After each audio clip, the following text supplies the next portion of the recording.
Neraca perdagangan barang Indonesia mengalami surplus selama 49 bulan beruntun sejak Mei 2020.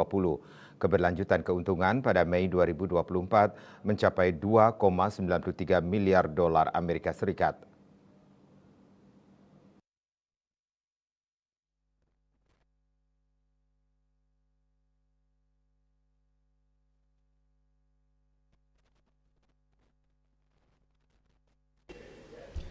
Deputi Bidang Statistik Produksi BPS M. Habibullah dalam konferensi pers perkembangan ekspor dan impor Mei 2024 di Jakarta seperti dikutip dari kantor berita Antara mengatakan, dengan demikian hingga Mei 2024 neraca perdagangan barang Indonesia telah mencatatkan surplus beruntun selama 49 bulan secara berturut-turut.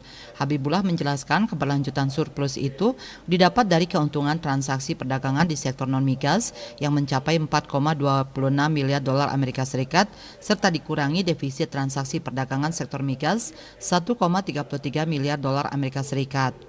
Selama periode Januari-Mei 2024 secara kumulatif Indonesia mengalami surplus hingga 13,06 miliar dolar Amerika Serikat. Selama Januari-Mei 2024 sektor migas mengalami defisit 8,07 miliar dolar Amerika Serikat, namun masih terjadi surplus pada sektor non-migas 21,13 miliar dolar Amerika Serikat, sehingga secara total mengalami surplus 13,06 miliar dolar Amerika Serikat. Lebih lanjut ia menyampaikan 3 negara penyumbang surplus non-migas terbesar pada Mei 2024 yakni India sebesar 1,5 miliar dolar Amerika Serikat, Amerika Serikat 1,2 miliar dolar Amerika Serikat, serta Jepang sebanyak 742 juta dolar Amerika Serikat.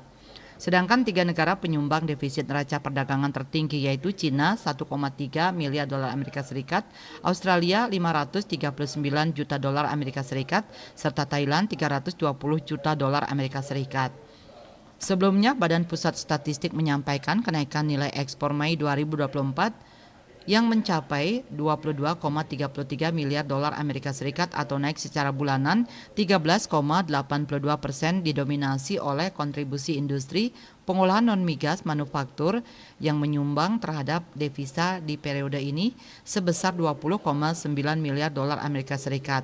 Sementara untuk impor pada Mei 2024 yang mencapai 19,40 miliar dolar Amerika Serikat didominasi oleh pemberian bahan baku atau penolong yakni sebesar 14,1 miliar dolar Amerika Serikat atau 72,6% dari total impor di periode tersebut. Bali Post melaporkan.